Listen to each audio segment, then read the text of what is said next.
কেউ কিছু একটা বললেই গাঁজাখোর, ঠিক তো কয় না। আপনাকে এই অথরিটি কে দিছে আপনি গাঁজাখোর বলার?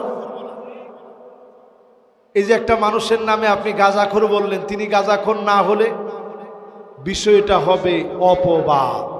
অপবাদ অনেক সওয়াবের কাজ নাকি? মাহফিলের মাইক ব্যবহার করে মানুষ আপনার দাওয়াত দিয়ে আনলো, এত সুন্দর মেহমানদারি করে খাওয়াইলো, আসার পথে নারায়ে তাকবীর স্লোগান দিল, আর আপনি মাহফিলের মাইক ব্যবহার করে আপনি এখানে শব্দ চয়ন করলেন গাঁজাখোর। কি পাইছেন আপনারা? আল্লাহর হস্তে আলেমদের ঐক্যের মাঝে আপনি ফাটল হয়েন না, এমন আলেম আপনি হয়েন না আপনার কারণে অটল, আপনার কারণে ফাটল ধরবে ঐক্যের মাঝে। আপনি এমন আলেম হন, এক সেকেন্ড আগে দিন বিজয়ের উত্তরসূরি হিসাবে আপনি থাকবেন।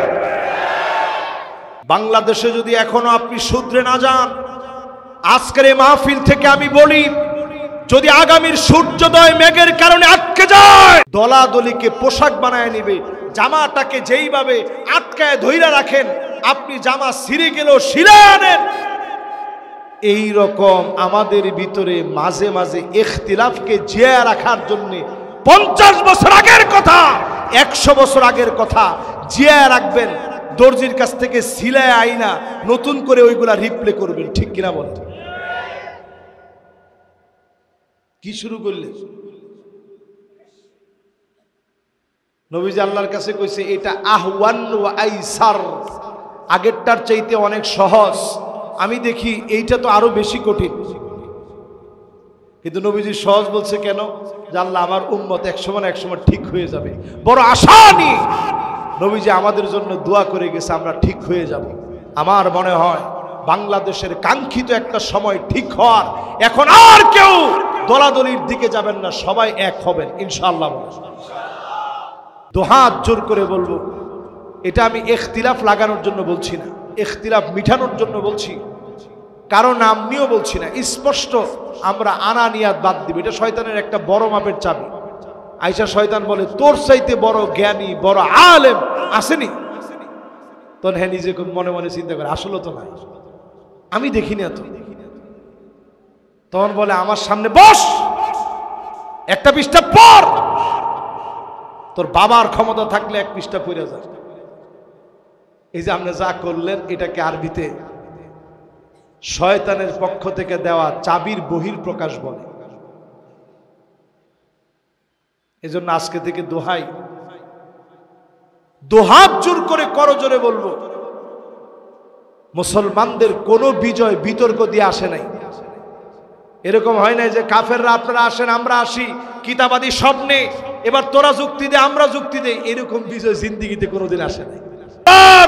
আলেমদেরকে জঙ্গিবাদ বলার অপচেষ্টা বাদ দেওয়া লাগবে। জনগণ এগুলা খাবে না, খাবে না, খাবে না।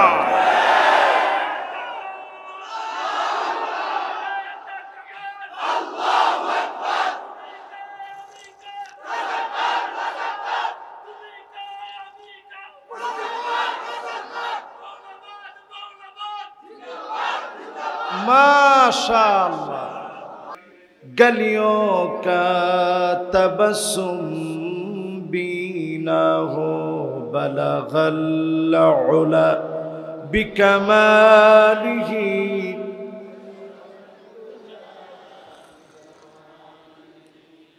हसनत जमीउ खिसालिही।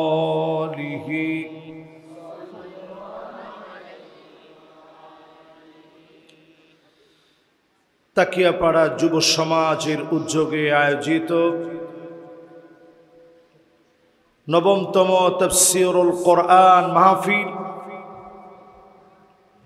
মোবারক মোতাবারক আজকের এই মাহফিলের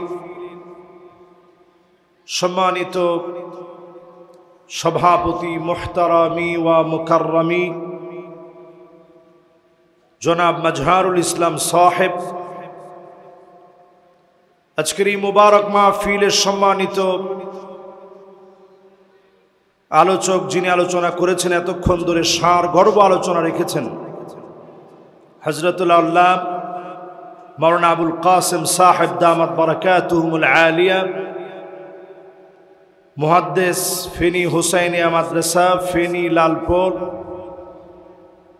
আমরা মুহতারামের জন্য দোয়া করছি আল্লাহ যেন ওনাকে দ্বীনের জন্য কাবিলিয়তের সাথে কবুল আর মঞ্জুর করেন। পড়েন আমিন।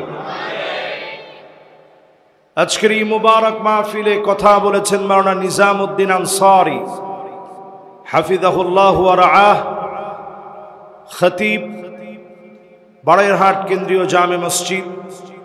ওনার জন্য আমরা দিল থেকে দোয়া করি আল্লাহ যেন ওনাকেও দ্বীনের জন্য কাবিলিয়তের সাথে কবুল আর মঞ্জুর করেন। পড়েন আমিন।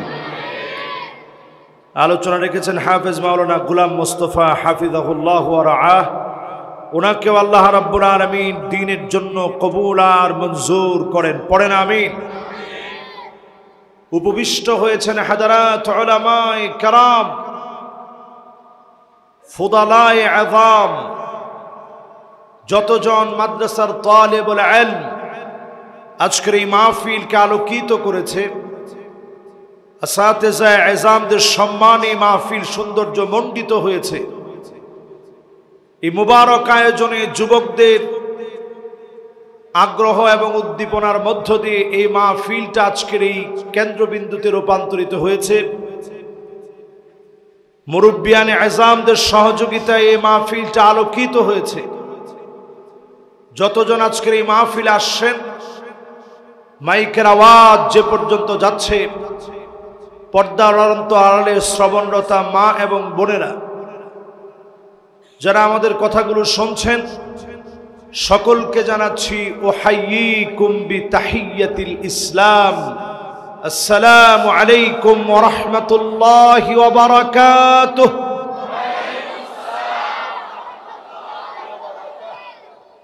আমার কাছে মনে হয় শুধু মাদ্রাসার এখানকার যারা তালিবুল ইলম আছে এরা সালামের উত্তরটা হক আদায় করে নিছে, বাকিরা যারা আসতে নিছেন গুনাহ হয় নাই, কোনো অসুবিধা হয় নাই, কিন্তু একটু হিম্মত নিয়ে আওয়াজ করে আমরা উত্তরটা নিব। রাজি আছেন ইনশাআল্লাহ? আসসালামু আলাইকুম ওয়া রাহমাতুল্লাহি ওয়া বারাকাতুহু।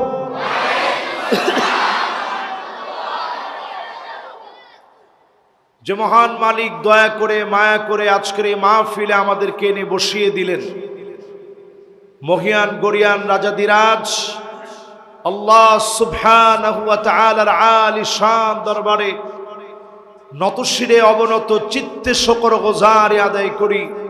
সকলে মিলে পড়ি কালিমাতুশ শুকর আলহামদুলিল্লাহ। আমার তো মনে হয় এইখানেও এই সাইডের লোকদের আলোচনার আওয়াজটা বেশি হয়েছে। আলোচনায় সবচেয়ে সরব মনে হচ্ছে বাম দিকের তালিবুল ইলমদেরকে। সবাই মিলে বলেন তো আলহামদুলিল্লাহ। পিছনে যারা চেয়ারে বসে আছেন এরা একটু আরামে, তো আরামে থাকলে আমরা আল্লাহর একটু কমই ডাকি। একটু সবাই মহাব্বত নিয়ে বলি তো আলহামদুলিল্লাহ। আচ্ছা, এটা বলতে কি ভালো লাগে না খারাপ লাগে? সবার ভালো লাগে? আল্লাহর হাবিব ইরশাদ করেন, আউয়ালু মান ইউদআ ইলাল জান্নাল হামিদুন। আল্লাহর জান্নাতের ভিতরে প্রথম কাতারের জন্য সেদিন আল্লাহ ডাকবেন প্রশংসাকারীদেরকে ডেকে ডেকে। যিনি জান্নাতের প্রথম কাতারটা দিয়ে দিবেন তিনি কে? এবার পিছনের লোকেরা বাকি থেকে না, সবাই মিলে বলেন তো আলহামদুলিল্লাহ। আচ্ছা, কোন সময় আলহামদুলিল্লাহ বললে আল্লাহ খুশি হয়? ফিস সাররাই ওয়াদ দাররা, সুখে আর দুঃখে, কষ্টে আর আনন্দে, জীবনের বাঁকে বাঁকে যত সময় বাঁচবেন। জেলখানায় গেলেও প্রশংসা লাগবে কার? ফাঁসির মঞ্চে গেলেও কার? হাতের ভিতরে হ্যান্ডকাপ থাকলে, ডান্ডা বেরি থাকলেও কার? আল্লাহর এই প্রশংসা যদি সব সময় আদায় করতে পারেন, ডেকে ডেকে মালিক জান্নাতের প্রথম কাতারটা আপনাকে দাঁড় করায় পরিপূর্ণ করবেন। জোরে করে আল্লাহু আকবার। আল্লাহর জান্নাতের ভিতরে 120টা কাতার হবে। সামানুন মিন উম্মতি, নবীর উম্মতদেরকে দিয়ে আল্লাহর জান্নাতের ৮০ কাতার যিনি পূর্ণ করে দিবেন তিনি কে?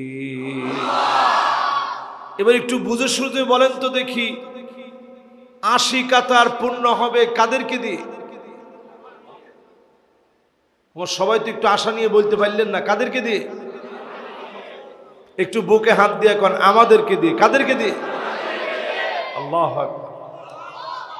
আমাদের গুনাহের কারণে এটা আমরা আশা করতে একটু ভয় লাগে, কিন্তু আমাদেরকে দিয়ে আল্লাহর জান্নাতের ৮০ কাতার ইনশাআল্লাহ আল্লাহ পুরা করে দিবে। জোরে করে আল্লাহু আকবার। ওয়া আরবাউনা মিন সাইরিল উমাম, অন্য সব নবীর উম্মতদেরকে দিয়ে এই পৃথিবীতে লাখের উপরে নবী এসেছেন, সব নবীর উম্মতদেরকে দিয়ে ১,৪০,০০০ নবী আম্বিয়া আলাইহিমুস সালামদের উম্মতদেরকে দিয়ে আল্লাহর জান্নাতের ৪০ কাতার পূর্ণ হবে। আমার নবীর উম্মত দিয়ে ৮০ কাতার যিনি পূর্ণ করে দিবেন তিনি কি? তাহলে আমরা খুশি না বেজার? সুখে দুঃখে প্রশংসা কার? আওয়াজ করে চিৎকার করে কার? আজকে যেই আয়াতে কারিমা তেলাওয়াত করেছি সূরা ফাতিরের ৬ নং আয়াতে কারিমা, এই ৬ নং আয়াতে কারিমার ব্যাখ্যাটা যদি প্রশংসা সহ এখান থেকে নিয়ে যেতে পারেন, সওয়াব কেমন? সওয়াব হলো খায়রুন লাকা মিন আন তুসাল্লিয়া আলফ রাকাত, ১০০০ রাকাত নামাজ পড়লে যেমন সওয়াব হবে, এর চাইতে বেশি সওয়াব বান্দার আমলনামায় মালিক দিয়ে দিবে। তাহলে সবাই আমরা খুশি আছি না বেজার?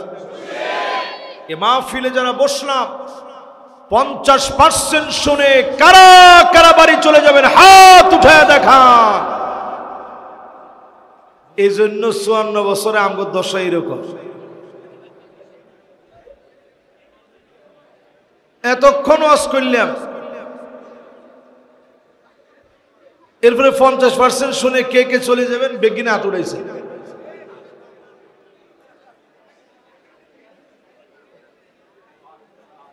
তাহলে কয় পার্সেন্ট শুনবেন? গত বছর আসতে পারি না, আর এই বছর আসছি এমন একটা সময়। আমি সবে কয়েকদিন আগে মরক্কো, দুবাই এবং ওমরা করে দেশে আসছি। ঘুমের শিডিউলটা এখনো আমার সাথে ম্যাচ করে নাই, ঘুমটা খুব কম হচ্ছে, খুবই কষ্ট করে আজকের এই মাহফিলে আসছি। আল্লাহ যেন এই কষ্টটা একটু পোষায় দেয়, পরে না আমিন।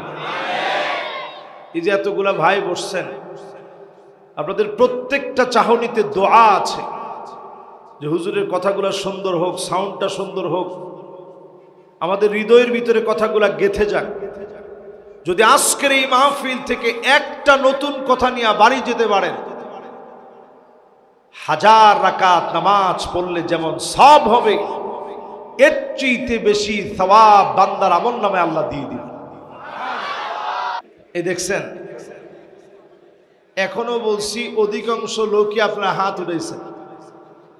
এই হচ্ছে আমাদের বাঙালিদের, আর কোনো দোষ নাই, দোষ একটাই, জিয়ে নেই এনে হাত উঠায়। এই জন্য আজকের এখানে নিয়ত করে ফেলেন, আমরা এখানে শুনবো কত পার্সেন্ট? দেখি কারা কারা ১০০% শুনবেন, হাতগুলো টান টান করে উঠান। মাশাআল্লাহ, একজন মাঝখান থেকে মাদ্রাসার তালিবুল ইলম তাকবীর দেন, পুরা মাঠ যেন আলহামদুলিল্লাহ আলোকিত হয়ে যায়।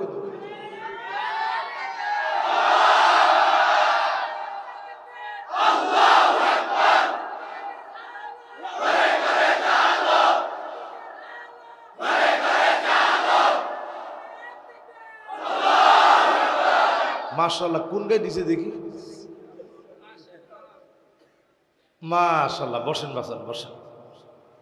খুবই সুন্দর একটা তাকবীর হইছে, কিন্তু আমরা আর ঘরে ঘরের দিকে আর যাইতাম চাই না।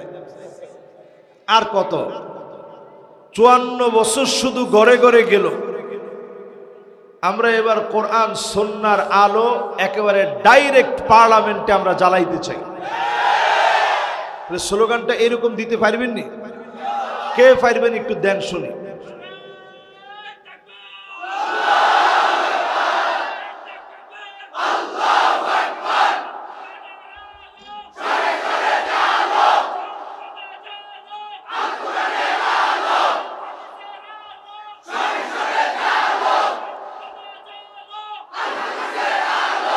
মাশাআল্লাহ। আমার মনে হয় আজকে যে আয়াতে কারিমা তেলাওয়াত করছি, শয়তানের একটা কাজ হচ্ছে এখানে এসে আস্তে আপনাদেরকে একটু ঝিমুনি দেয়। এরকম কোন ঝিমুনি এখানে আসেনি। ঘুমের 3 প্রকার, সিনাতুন, নুআসুন আর নাওমুন। সিনাতুন মানে হচ্ছে আস্তে আস্তে এরকম করে, নুআসুন মানে আস্তে পাটা সামনের দিকে দিয়ে দিছে, আরেকজনের ওসে কান্দের ওসে হাতটা দিয়ে দিছে, এটারে আরবিতে বলে নুআসুন। নাওমুন বলে আর ওয়াজ শুনবো না, যত ওয়াজি করেন জুতা জোড়া নিয়ে বাড়ির দিকে রওনা হচ্ছে। এই 3 প্রকারের কোন প্রকারের ঘুম কি এখন আপনাদের আছে? কারো কোনো ঘুম নাই তো ইনশাআল্লাহ? চলেন এবার আমরা তাফসীরে প্রবেশ করি। সুন্দর একটা পরিবেশ হয়েছে মাশাআল্লাহ। আমার কাছে এত ভালো লাগতেছে, সব ইয়ং জেনারেশন। আলহামদুলিল্লাহ কি 2-3 জনও নেই? ইয়ং জেনারেশনের এত সুন্দর করে প্রশংসা করলেন, 2-3 জনে কয় আলহামদুলিল্লাহ। সবাই মিলে বলেন আলহামদুলিল্লাহ। এবার চলেন সরাসরি তাফসীরে প্রবেশ করি।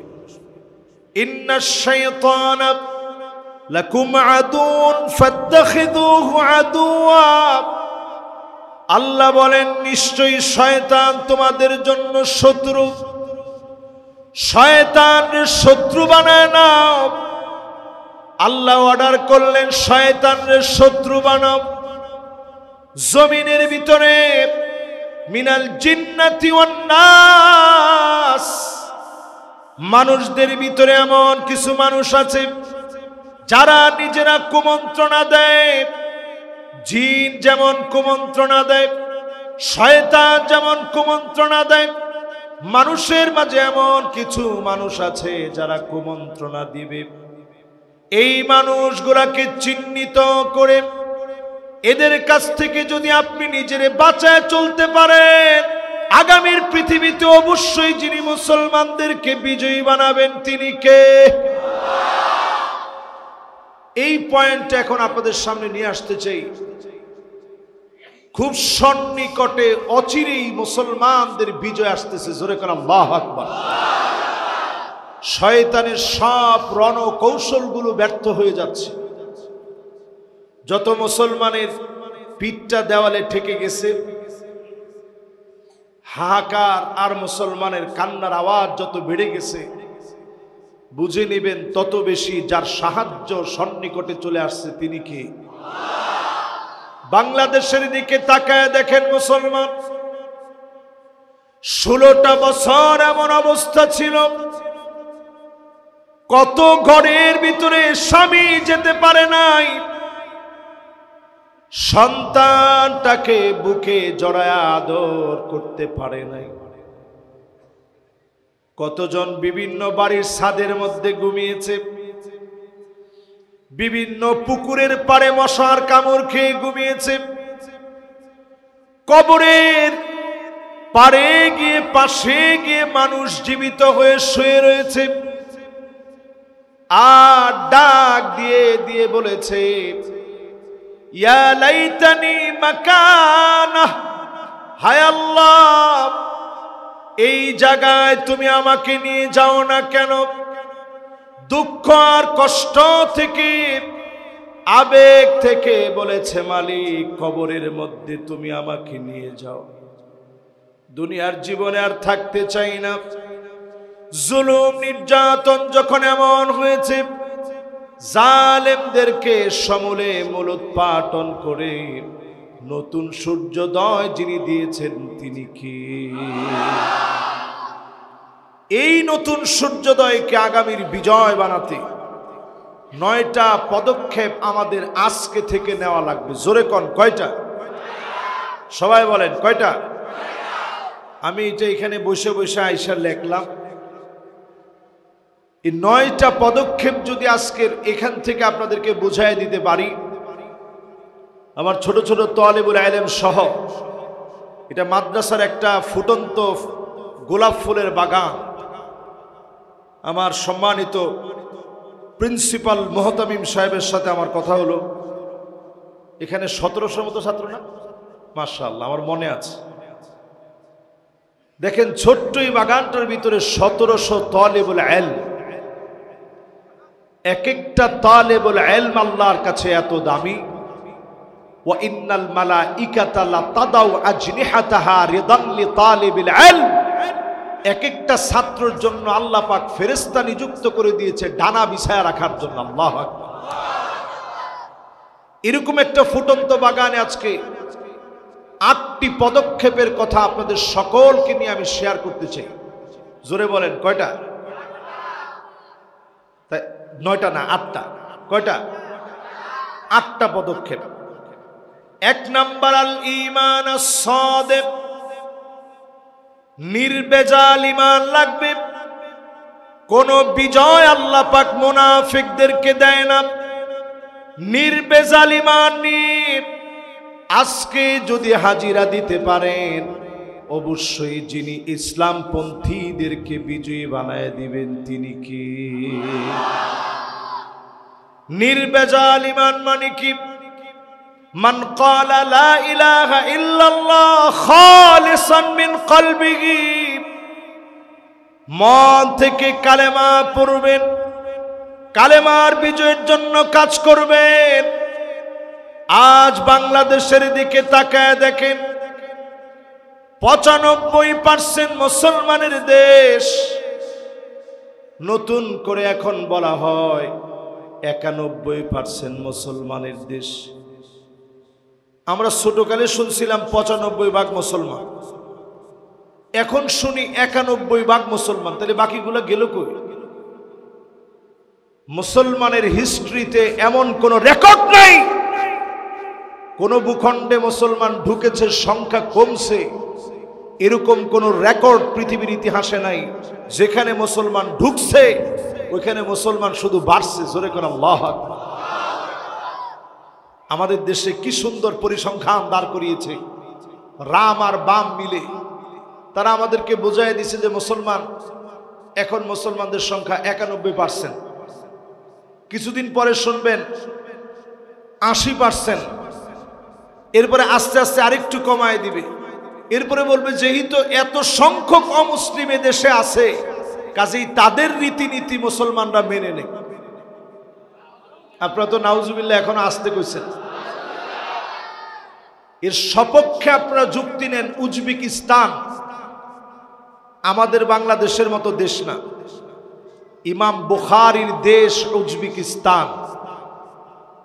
বুরহানুদ্দিন মারগানানি হেদায়া কিতাব যারা পড়েছেন নিশ্চয়ই আপনার নাম শুনছেন। ওনার দেশ উজবেকিস্তান।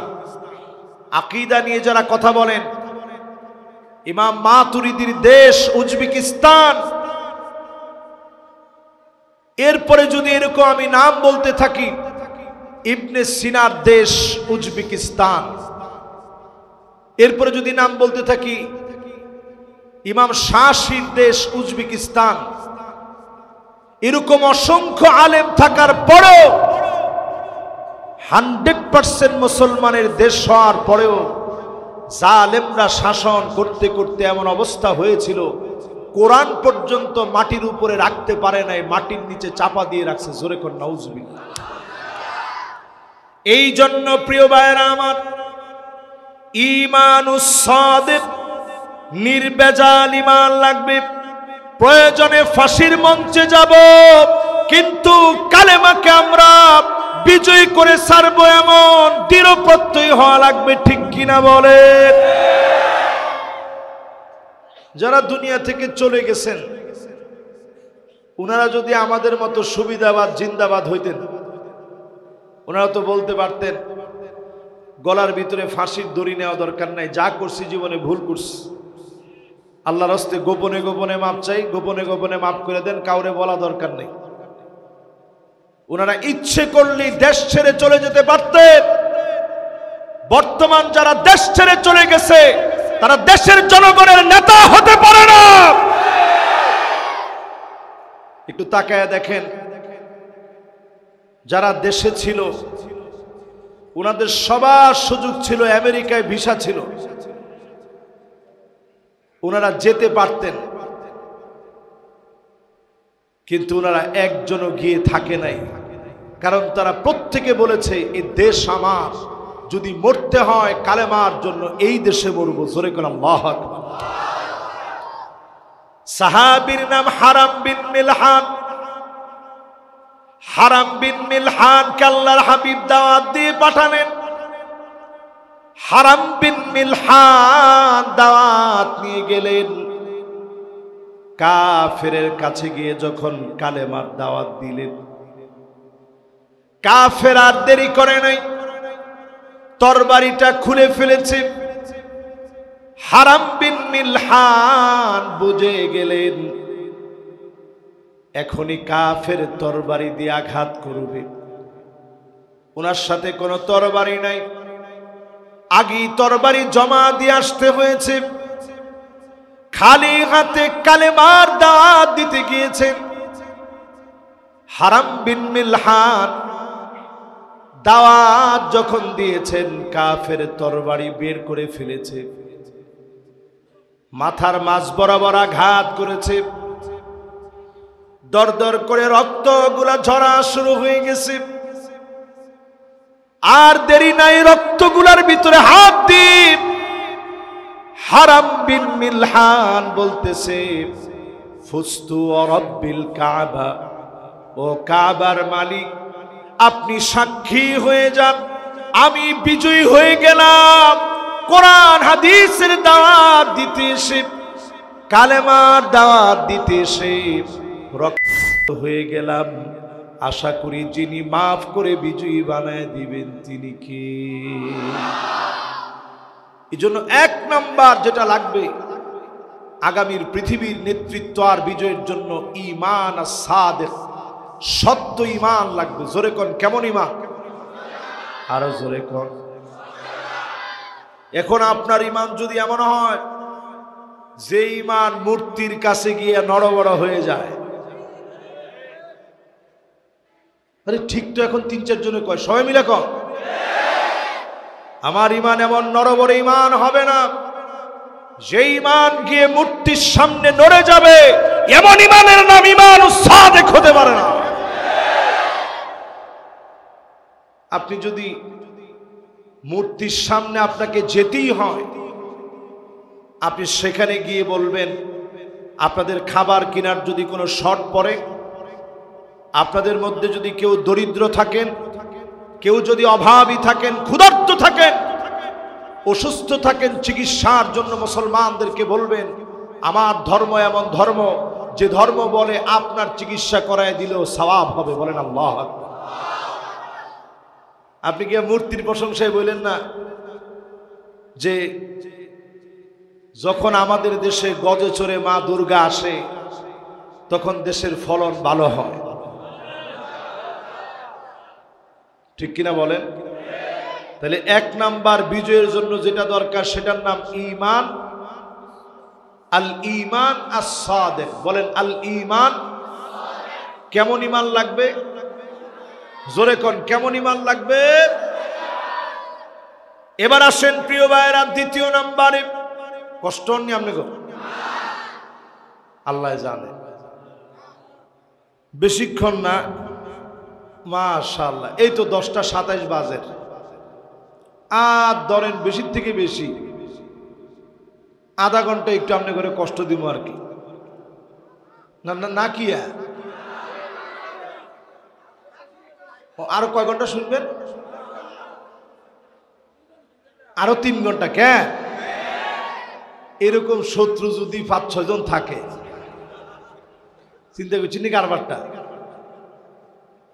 যাক, তাও যে উনি 3 ঘন্টা শুনতে চাইছে, গান বাজনা শুনতে চাইছে, আল্লাহ কা কসম, ওয়াজ যদি আর আধা ঘন্টা হয় কিন্তু এই যে লোকটা কইলো যে হুজুর আরো 3 ঘন্টা শুনবো, আধা ঘন্টার ভিতরে আল্লাহ পাক 3 ঘন্টার পূর্ণ সওয়াব আল্লাহ দান করে দিবেন। সুবহানাল্লাহ। এর নাম ভালো কাজে আসা। ভালো কাজে আসলেই নিয়ত করলি সব। এবার যারা বসছেন, 1 নাম্বারটা সবাই একটু মুখস্থ বলেন। 1 নাম্বারটা কি? জোরে কোন, কি লাগবে? নির্ভেজাল ঈমান লাগবে মুসলমান। সাহাবায়ে কেরামের ঈমান ছিল নির্ভেজাল। যেই ঈমান নির্ভেজাল হবে, অল্প সংখ্যক মানুষ দিয়ে যিনি বিজয় দিয়ে দিবেন তিনি কি?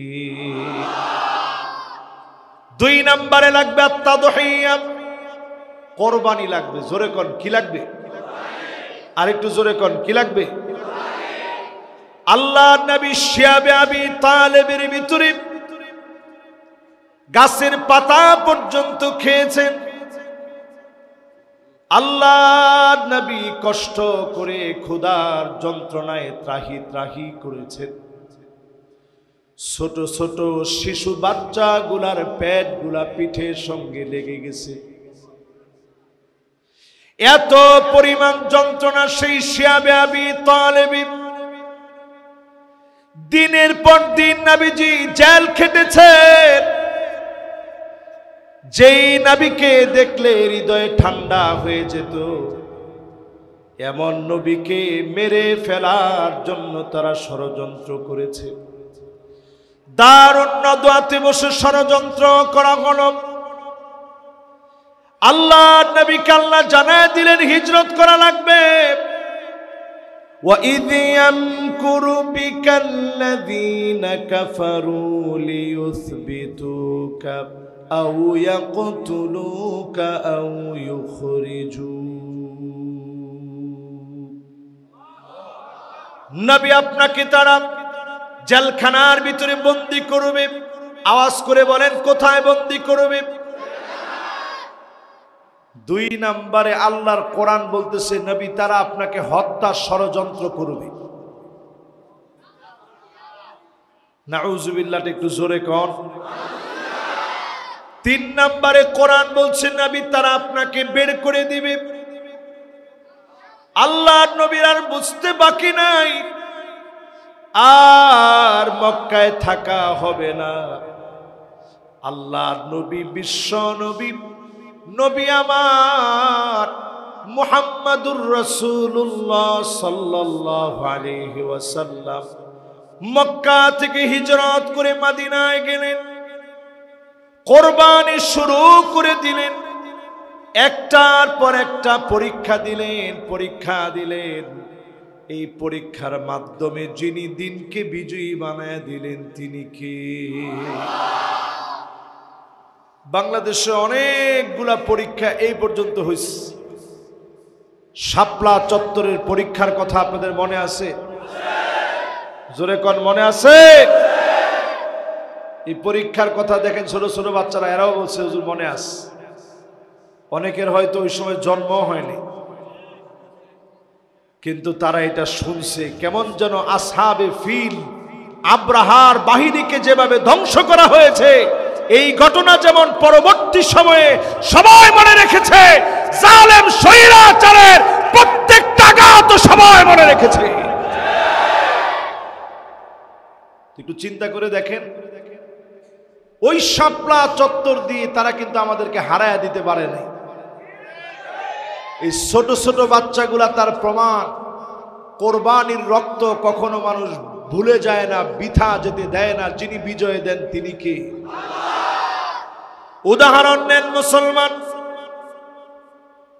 মুসলমানদের ভিতরে খালিদ বিন ওয়ালিদ রাদিয়াল্লাহু তাআলা আনহুর হাত ধরে এত বিজয় আসছে।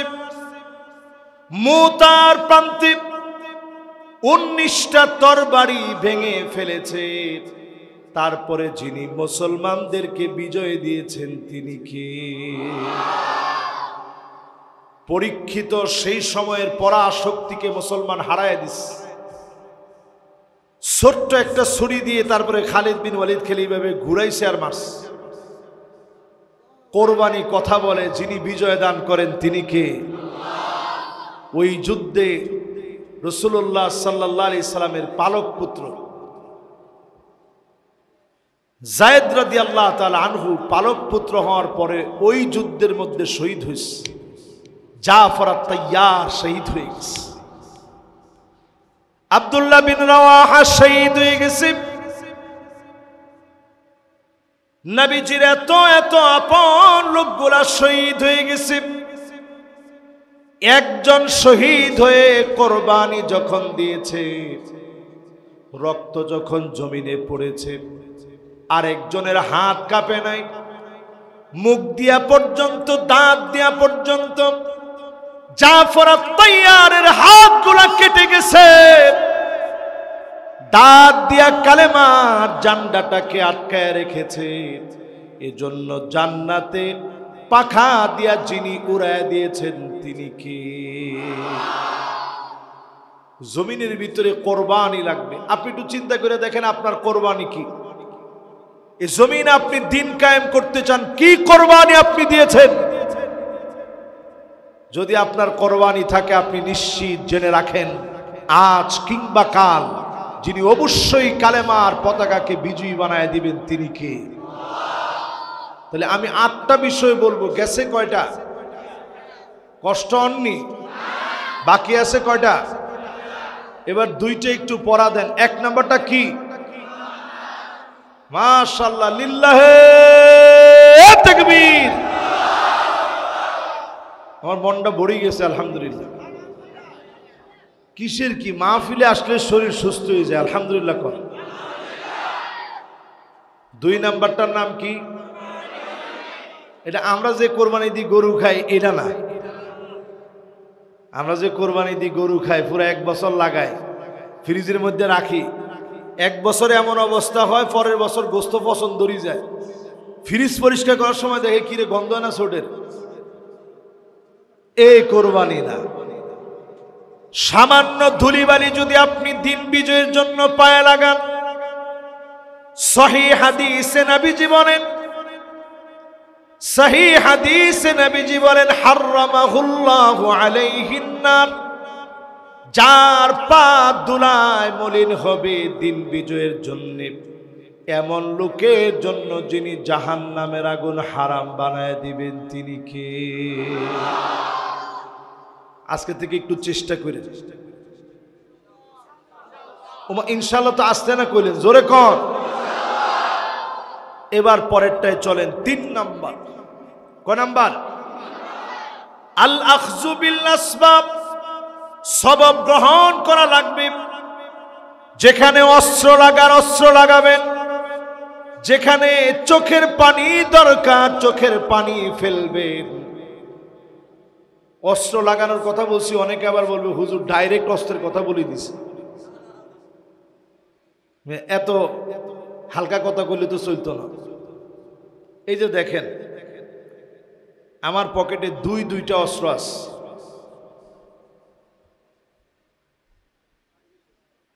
এই দেখেন, এটা কি? জোরে কোন কি? এটা সিলাহুল মুমিন, মুমিনের অন্যতম অস্ত্র। এটা সিলাহুল মুমিন, ওজুর পানি মুমিনের অস্ত্র। মুমিনের আরেকটা অস্ত্রের নাম মিসওয়াক। জোরে কোন কি? আরো জোরে কোন কি? মাশাআল্লাহ। এবার সবাই একটু আমার সাথে সাথে বলেন মিসওয়াকটা কি? সবাই কোন মিসওয়াকটা কি?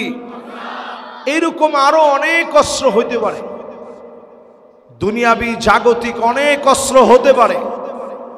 এই অস্ত্রগুলাকে বলে আখযু বিল আসবাব। যখন প্রয়োজন হবে আপনি অস্ত্রে সুসজ্জিত হওয়ার, রাষ্ট্রীয়ভাবে দায়িত্ব নিয়ে সুসজ্জিত হবেন, কাফেরের বিরুদ্ধে লড়বার জন্য সুসজ্জিত হবেন। ওই মুসলমানদেরকে যিনি বিজয়ী বানায় দিবেন তিনি কে? আপনি দেখেন ফিলিস্তিনে এখন যুদ্ধবিরতি চলতেছে, কিন্তু পুরাপুরি যুদ্ধ শেষ হয়ে যায় নাই। আপনি লিখে রাখেন কিছুদিনের ভিতরে আবার তারা হামলা শুরু করবে, তারা আমাদেরকে ছেড়ে দিবে না, আমরাও তাদেরকে ছাড়বো না। রাসূলুল্লাহ বলেছেন এমন সময় আসবে ফায়াকুলুল হাজার ওয়ারাই ইহুদি, একটা পাথর পর্যন্ত বলবে আমার পিছনে ইহুদি আছে, এই মুহূর্তে তার গর্দান উড়িয়ে দাও। এই মুহূর্তে তার গর্দানটা উড়িয়ে দাও। একটা ধূলিকণা পর্যন্ত বলবে। এই জমিনের কত নিকৃষ্ট অথর্ব নরাদম হচ্ছে ইহুদিরা। আমাদের দেশের শহীদুল আলম, তাকে আমার মহব্বতের সবটুকুন আমার ভাইয়ের জন্য। আমি চিন্তা করতেছি, একজন জার্নালিস্ট, একজন সাংবাদিক, কলামিস্ট, মানবাধিকার কর্মী হয়ে যে কাজটা আমাদের করা দরকার ছিল, ভাই এই কাজটা করছেন। উনি বাংলাদেশে আজ ফিরে আসছেন। সবাই এয়ারপোর্ট থেকে কিভাবে উনার আগে আনতে গেছে। দেখেন কোরবানির কি দাম। তো সেই ভাইটা আজকে তার একটা বক্তব্য শুনতেছিলাম, সে বলতেছে ইহুদিরা হচ্ছে সবচেয়ে বড়। আমার যে ডলারগুলো ছিল একেবারে এন্ডোজ করা ডলারগুলো সে চুরি করে নিয়ে গেছে। এরপরে বলছে আপনাদের যা যা সাথে আছে সব এই বক্সের ভিতরে রাখেন। বক্সের ভিতরে রাখছি, কারো কোনো জিনিস ফিরায় দেয়নি। তো সে লোকটা বলতেছে এরা হচ্ছে চোর। আল আখযু বিল আসবাব বলতে গিয়ে সেখানে গেছে এই জন্যে, আগামীর পৃথিবী অস্ত্র শস্ত্রে মুসলমান যতদূর সুসজ্জিত হোক না কেন, এমন সময় আসবে পাথর পর্যন্ত বলবে লুকায় আছে, গর্দান উড়িয়ে দাও, পালায় যাওয়ার জায়গা তারা পাবে না। 1 ইঞ্চি জায়গায় পৃথিবীর ভিতরে তারা পাবে না পালায় থাকা। সেই দিনটা আসতেছে মুসলমান, ইনশাআল্লাহ বলেন। আল্লাহর হাবিব বলেন আকরু দারিল মুমিনিন, মুমিনদের চিরস্থায়ী বাড়ি হচ্ছে ফিলিস্তিন, মুমিনদের চিরস্থায়ী বাড়ি হচ্ছে সিরিয়া, লেবানন, এই জায়গাগুলো শান্তির জায়গা হবে। মুমিনদেরকে এই ভূমির ভিতরে যিনি শান্তিতে রাখবেন তিনি কে? অথচ এখন তাকায় দেখেন তাদের ঘরে খাবার নেই।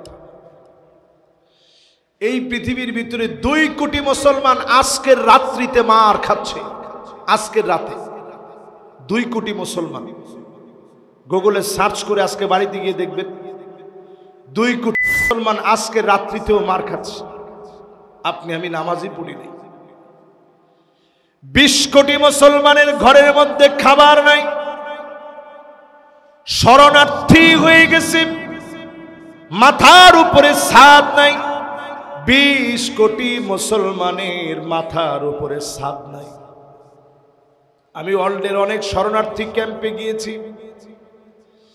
আল্লাহর কসম করে বলি, সেইখানের মুসলমানদের দৃশ্য দেখার পরে আমার কাছে মনে হয়েছে আল্লাহ যদি বাংলাদেশের মুসলমানদেরকে এক বেলার খাবারের জন্য জবাব দেয়, এক বেলা খাবারের জন্য যদি মালিক জবাব নেয়, এক বেলা খাবারের জবাব দেওয়ার মতো তৌফিক কারো হবে না।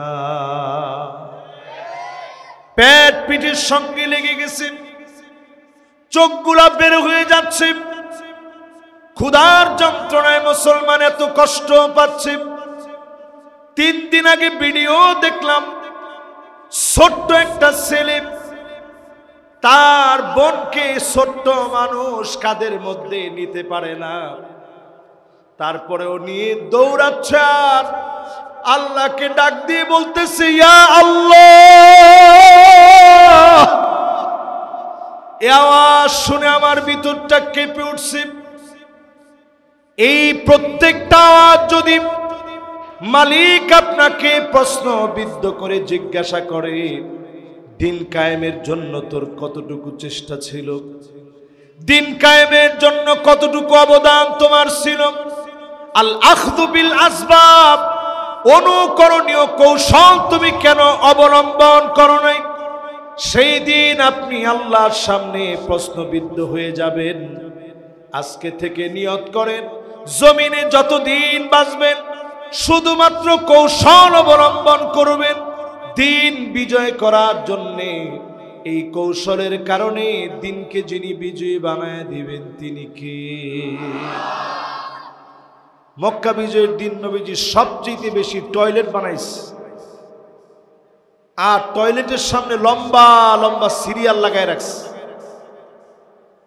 তো কাফেররা দূর থেকে তাকায় তাকায় দেখতেছে আর চিন্তা করতেছে, কিরে এত লম্বা লম্বা সিরিয়াল, তাহলে ঘরের ভিতরে কি অবস্থা? টয়লেটের সামনে যদি এত সিরিয়াল হয়, ঘরের ভিতরে কি অবস্থা? শুধু এই সিরিয়াল দেখে বহু কাফের আর দেরি করে নাই, দলে দলে কালেমা পড়ে মুসলমান হয়ে গেছে। জোরে করে আল্লাহ। এই জন্য সুকৌশলে প্রবেশ করেন।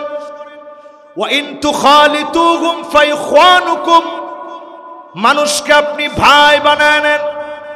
যেই লোকটা আপনার দুশমন ছিল, পুলিশের হাতে আপনাকে ধরায় দিয়েছে, তারে দাওয়াত দিয়ে ভাই বানায় নেন। কোরআন বলছে ওয়া ইন তুখালিতুহুম ফাইখওয়ানুকুম, যদি তোমরা মিশতে পারো, পরস্পর যিনি ভাই বানায় দিবেন তিনি কে? কয় নম্বরে জানি আছেন? জোরে কোন কয় নাম্বার? তাহলে এই তিনটে একটু আগে শুনি মুখস্থ হয়েছে কিনা। এক নাম্বার কি? মাশাআল্লাহ, আমার ভাইয়ের মুখস্থ হয়ে গেছে। এক নাম্বার কি? দুই নাম্বার কি? মাশাআল্লাহ। তিন নাম্বার কি? হ্যাঁ, কৌশল। সোজা বাংলায় কোন? তিন নাম্বার কি? তবে কৌশল করতে গিয়ে হিন্দুগর পূজার মধ্যে গিয়ে আপনি কোনোভাবে মূর্তির সামনে মাথা নত করতে পারবেন না। কোনোভাবেই আপনি মূর্তির সামনে শ্রদ্ধা জানানোর মধ্য দিয়ে কৌশল অবলম্বন করতে পারবেন না। এই কৌশলকে আল্লাহ পাক সম্পূর্ণরূপে হারাম করে দিয়েছেন, ঠিক কিনা বলে? তিন নাম্বার শেষ, এবার চার নাম্বার। আপনারা আমার সাথে আছেন ইনশাআল্লাহ? এই কথাগুলোকে আপনারা সহজে বুঝতেছেন তো ইনশাআল্লাহ? যেটা না বুঝবেন দাঁড়াই যাবেন সাথে সাথে, হুজুর এটা বুঝলাম না। ঠিক আছে তো? একজন দাঁড়াইছে, মুরব্বী কোনটা বুঝেন নাই কোন?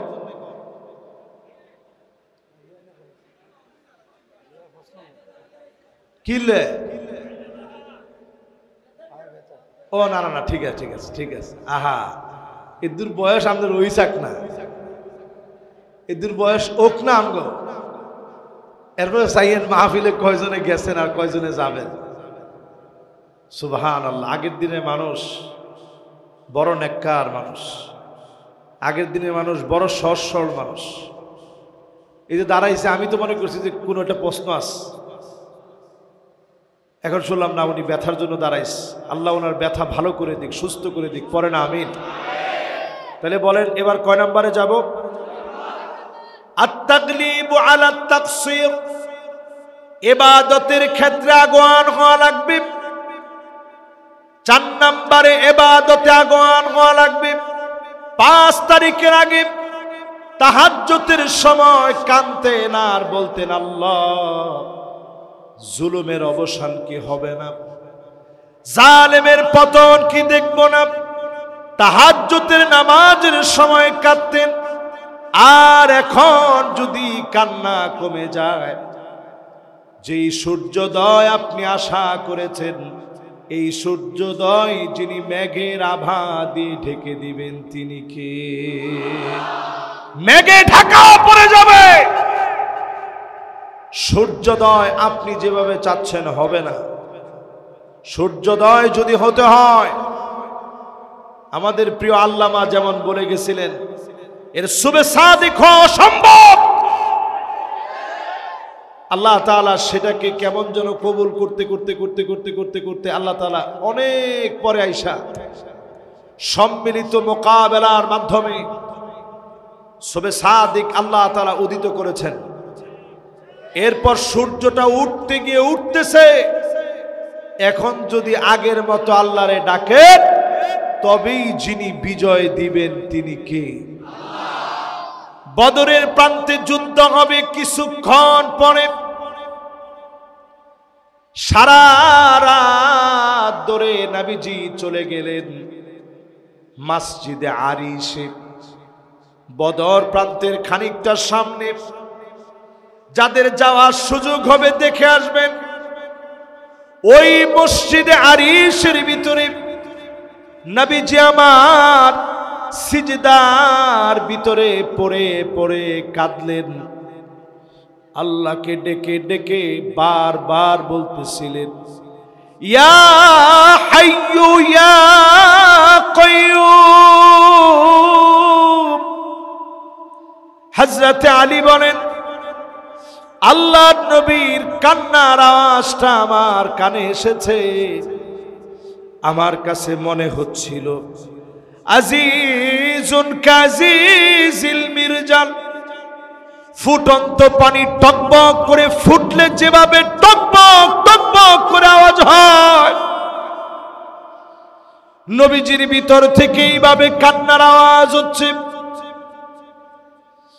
আমি নবীজির সামনে কানটা নিয়ে গেলাম, নবীজির জবানের সামনে কানটা নিয়ে গেলাম। আমি আলী শুনি, জবানের সামনে নেওয়ার পরে নবীজি আর অন্য কোনো কিছু বলে কান্দে না, কান্দে আর আল্লাহকে বলে, ইয়া হাইয়ু ইয়া কাইয়ুম। হযরত আলী বলেন, আমার বুঝে চলে আসলো এই দোয়া পড়ে চাইলে যিনি ফিরায় দেন না তিনি কে। এটা আরবিতে বলে আত-তাগলিব আলা তাকসির। যখন আপনি সুন্দর একটা সময় পাবেন, লম্বা সময় নিয়ে সেজদা দিবেন, লম্বা সময় নিয়ে কোরআন পড়বেন, ইবাদতের মান আরো বেশি সুন্দর বানায় নেবেন, অবশ্যই যিনি এর কারণে বিজয় দিয়ে দিবেন তিনি কি?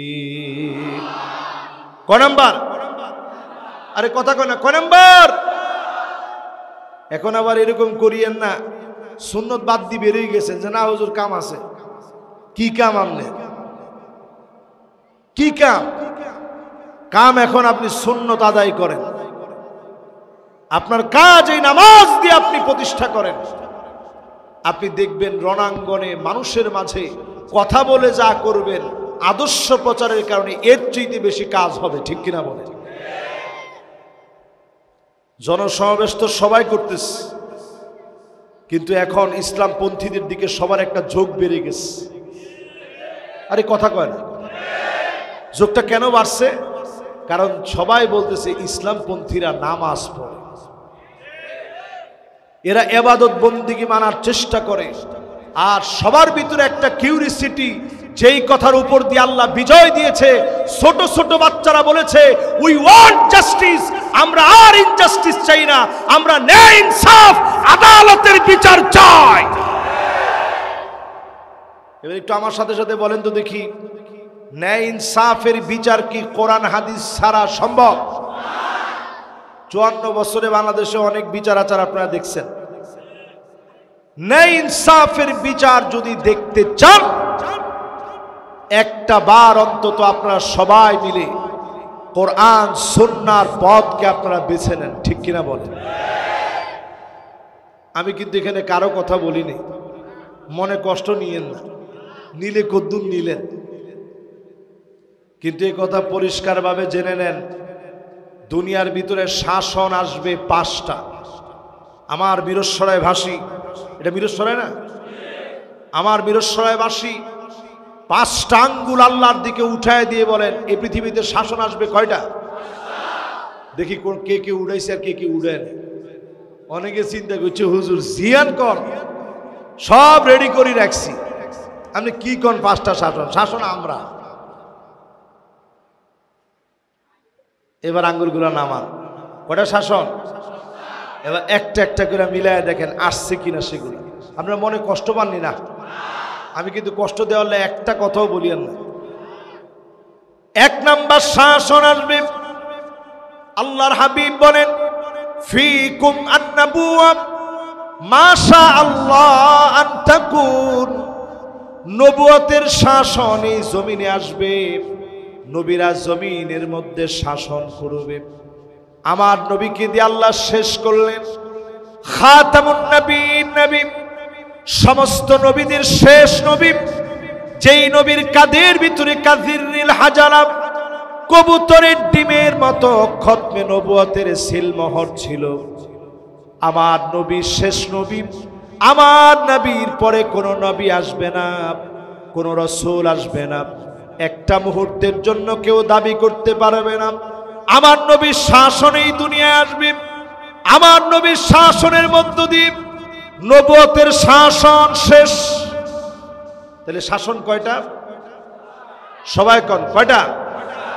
পাঁচটার মধ্যে প্রথমটা নবুয়তের শাসন।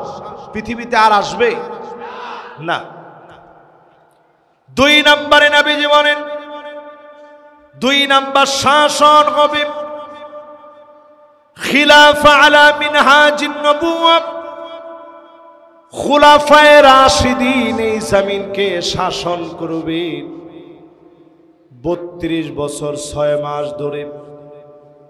নবীজির সাহাবায়ে কেরামের ভিতরে আবু বকর, ওমর, ওসমান, আলী, হাসান রাদিয়াল্লাহু তাআলা আনহু পর্যন্ত 32 বছর 6 মাস ধরে শাসন চলল। এরপরে যিনি শাসনকে উঠায় নিলেন তিনি কে? এক নাম্বার নবুয়তের শাসন, এরপরে শাসনের নাম খেলাফতের শাসন। 3 নাম্বার শাসন সুম্মা তাকুনু মুলুকান আদম, জমিনের ভিতরে রাজতন্ত্র আসবে, রাজার ছেলে রাজা হবে। এই শাসন জমিনের ভিতরে চলেছে একদিন 2 দিন না, 1000 বছর ধরে। সুম্মা ইয়ারফাউহা আল্লাহ, এরপরে যিনি উঠায় আনিয়েছেন তিনি কে? এখন কিছু কিছু জায়গায় আছে, সৌদি আরব, জর্ডান, আর কয়েকটা জায়গা মরক্কো, এই কয়েকটা জায়গার ভিতরে এখনো রাজতন্ত্র আছে। দুবাই, এই সংযুক্ত আরব আমিরাত সহ কয়েকটা দেশে এখনো রাজতন্ত্র আছে। বেশি দিন আর টিকবে না। এটাকে যিনি উঠায় নিবেন তিনি কে? কিন্তু আমাদের শাসকরা কেমন ছিল? এবছর আমি মরক্কো গেছি। তারেক বিন জিয়াদ একজন সাধারণ আল্লাহর গোলাম ছিলেন। তানজা এলাকায় ওনার জন্ম। বারবারি সম্প্রদায়ের লোক ছিলেন তিনি। মাত্র 7000 সৈন্যবাহিনী নিয়ে, কত হাজার? 711 সালে আটলান্টিক মহাসাগরটা যখন পাড়ি দিচ্ছেন, সঙ্গী সাথীরা ভয় পেয়ে গেছে, এই উত্তাল ঢেউ কেমনে কি করুন। তারেক বিন জিয়াদ বললেন, খালি ঢেউই না, সামনে তাকায়া দেখো সব খ্রিস্টান মুসলমানদের বিরুদ্ধে দাঁড়ায় গেছে। তারেক বিন জিয়াদ বক্তব্য দিলেন। তিনি বললেন, যদি পালাবার চেষ্টা করো উত্তাল ঢেউ তোমাদেরকে গিলে খেয়ে ফেলবে। আল্লাহর উপরে তাওয়াক্কুল যদি হারায় ফেলো, খ্রিস্টানরা পরাজিত করবে। লা মালজা ওয়ালা মানজা মিনকা ইল্লা ইলাইক, আল্লাহ তুমি ছাড়া যাওয়ার কোনো জায়গা নাই। সমুদ্রের ঢেউ আমারে ভয় পাবে। কাফেরদের মনে আল্লাহ ভয় ঢুকায় দিবে। ঠিকই ওই সময়ে খ্রিস্টানরা বলছিল, ইন্না রাআইনা কওমান মা তারিক বিন জিয়াদ, আমরা তারিক বিন জিয়াদের সঙ্গে যাদেরকে দেখেছি, লাউ আরাদু আইয়াখলা আল জাবাল লাখালাউ, তারা যদি পাহাড়কে বলতো পাহাড় সরে যাও, ঢেউ থেমে যাও, মুহূর্তের ভিতরে ঢেউ থেমে গিয়ে পাহাড়গুলো সরে যেত। বলেন আল্লাহু আকবার। 7000 সৈন্যবাহিনী নিয়ে তারেক বিন জিয়াদ সেই সময়ের স্পেনকে বিজয় করেছে, বর্তমান পর্তুগালকে বিজয় করেছে। 1492 সাল পর্যন্ত 781 বছর মুসলমানদের কথায় পুরা ইউরোপ চলেছে। জোরে করে আল্লাহু আকবার। আমরা মার খেয়েছি কেন? শুধু আমাদের ইখতিলাফের কারণে। জোরে কোন কিসের কারণে? বাংলাদেশে যদি এখনো আপনি শুধরে না যান, আজকের এই মাহফিল থেকে আমি বলি, যদি আগামীর সূর্যোদয় মেঘের কারণে আটকে যায়, সামনের সব আযাব আর গজব নেমে আসবে আমার আপনার মতো দাড়ি টুপি ওয়ালা আলেমদের উপরে। ঠিক কিনা বলেন? আপনি ইখতিলাফ করবেন কতক্ষণে? আপনার মাথা থাকবে না, আপনি টুপি পরবেন কখন? মাথা কেটে ফেলা হবে। বেশি দিন দূরে যাওয়া লাগবে না। এই যে দেশগুলোর নাম বললাম, উজবেকিস্তান, কিরগিজস্তান, তুর্কিমিনিস্তান, এই দেশগুলোর ইতিহাস দেখেন। মুসলিম বিশ্বের বড় বড় মনীষী জন্ম দিয়েছে এই দেশগুলো। এই দেশগুলোর আলেমদেরকে গাছে গাছে লটকায় রেখেছে, আলেম যেন আগামীর প্রজন্মে তৈরি না হয়। এখন গিয়ে দেখেন ওই দেশগুলোতে তেমন আলেম নাই। আমি বিভিন্ন জায়গা দিয়ে ঘুরছি আর কাঁদছি, আল্লাহ কোন জায়গায় আসছি, যে জায়গার পরতে পরতে ইমাম বুখারীর পা। যে ইমাম বুখারী ছোটবেলায় স্বপ্ন দেখছে আল্লাহর হাবিব ঘুমায় আছে, নবীজির উপর দিয়ে মাছি উঠতেছে, তিনি তাড়ায়া দিচ্ছে। উনি যখন ওনার ওস্তাদের কাছে বলছে, নবীজি আরাম নিচ্ছিলেন, ডিস্টার্ব করতে আসলে আমি সাথে সাথে মশা মাছিগুলাকে আমি উড়াইয়া দিছি, তাড়াইয়া দিছি। ওনার উস্তাদ বলছে, তোমারে দিয়ে আল্লাহ এমন খেদমত করাবে, নির্ভরযোগ্য সহি হাদিসের খেদমত আল্লাহ তোমারে দিয়ে করাবে। জোরে কোন আল্লাহু আকবার। ওনার আরেক উস্তাদ আবিদি, ইমাম বুখারীর ছোটবেলায় ওনার আম্মা স্বপ্ন দেখছে ইমাম বুখারীর পেটটা বড় হয়ে গেছে। রাত্রেবেলার স্বপ্ন কাউকে কখনো বলবেন না। যেটা একেবারে ফজরের আজানের আগ মুহূর্তে দেখবেন, এটা বলবেন বুজুর্গ ভালো জ্ঞানী একজন আলেমকে বলবেন, যার তার কাছে বলবেন না। ইমাম বুখারীর মা ঠিক ওই মুহূর্তে স্বপ্ন দেখলেন ইমাম বুখারীর পেটটা ফুলে গেছে। উনি সেই সময়ের জগৎ বিখ্যাত আলেম ইমাম আবিদি আলাইহির রহমার কাছে গিয়ে বললেন যে এরকম স্বপ্ন দেখছি, ব্যাখ্যা কি? ইমাম আবিদি বললেন, তোমার ছেলের জগৎ বিখ্যাত আলেম হবে, তার পেটটা আল্লাহ জ্ঞান দিয়ে ভরে দিবে। জোরে করে আল্লাহু আকবার। প্রিয় ভাইরা আমার, কয় নম্বরে ছিলেন? খেয়াল আছে? কয় নম্বর? লিল্লাহে তাকবীর। মাশাআল্লাহ, আধা ঘন্টা তো হয়ে গেছে। আপনারা পিছনের দিকে তাকায় দেখেন, আসেনি সবাই? না, মাশাআল্লাহ। একজনের দায়িত্ব দেওয়ার লগে লগে হেতে উড়ে গেছে। না না, বসবে ইনশাআল্লাহ। না না না, উনি বসার চিন্তার মধ্যে নাই আজকে। ইনশাআল্লাহ কন লিল্লাহে তাকবীর। এবার ইনশাআল্লাহ আর বেশিক্ষণ নিব না ইনশাআল্লাহ। এরপরের গুলো একটু অল্প অল্প করে ব্যাখ্যা করব ইনশাআল্লাহ, আপনাদের যেন কষ্ট না হয়। আর অল্প সময়ের ভিতরে শেষ করব ইনশাআল্লাহ। বলেন তাহলে 4 নাম্বারটা বলছি, ইবাদতে। ওই যে তারেক বিন জিয়াদের উদাহরণ দিস, 781 বছর মুসলমান শাসন করছে, প্রজন্মের পর প্রজন্ম শাসন চলছে। আমি বলছিলাম মুসলমানরা 5টা শাসন দেখবে। কয়টা? নবুয়তের শাসন গেছে, খোলাফায়ে রাশিদিনদের শাসন গেছে, রাজতন্ত্র গেছে, এরপর একটা শাসন আসবে। নবীজি বলছে সুম্মা তাকুনু মুলকান জাবরিয়া, স্বৈরা শাসক আসবে। কি শাসক? যারা আলেমদেরকে জেলখানায় রাখবে, নির্দোষ মানুষকে যারা দোষী বানায় দিবে, নিঃসন্দেহে এরাই হচ্ছে স্বৈরা শাসক। নবীজির শব্দ চয়ন শোনেন। নবীজি বলেন সুম্মা ইয়ারফাউ আল্লাহ, আল্লাহ টেনে উঠায় নিবেন। আল্লাহ যখন ঝাঁকুনি দিয়া টাইনা উঠায় নেয়, গরম ভাত পড়ে থাকে, রান্না করা খাবার থাকে, খাওয়ার মতো আস্পর্ধা থাকে না। ঠিক কিনা বলেন? তাহলে এবার আমার সঙ্গে সঙ্গে বলেন, 4 নাম্বার শাসন আমরা বাংলার জমিনে দেখেছি, দিনের পর দিন আলেমদেরকে যারা জেলখানায় রেখেছে, মিথ্যা মামলা দিয়েছে, আল্লাহ তাদেরকে ছাড় দেয় নাই। এর পরেরটার দিকে একটু যাই, কষ্ট হননি? এরপরে আল্লাহর হাবিব বলেন পঞ্চম নম্বরে, সুম্মা তাকুনু খিলাফাতান আলা মিনহাজি নবুওয়াতিন, আবার এই দুনিয়ায় আল্লাহর নবীর দেখানো কোরআন অনুযায়ী, সুন্নাহ অনুযায়ী রাষ্ট্র চলবে। যেই কোরআন সুন্নাহ অনুযায়ী যে রাষ্ট্র চলবে, এমন রাষ্ট্রকে আলোকিত রাষ্ট্র যিনি বানায় দিবেন তিনি কে? 10 টাকা সের চাল খাওয়ানোর কথা বলে খাওয়ানো যায় না, কিন্তু আমি পরিষ্কার বলতে পারি, বাংলাদেশে যদি কোরআন সুন্নাহ অনুযায়ী রাষ্ট্র চলে, একটা যুবক বেকার থাকবে না। 5 বছর না 4 বছর লাগবে মাত্র।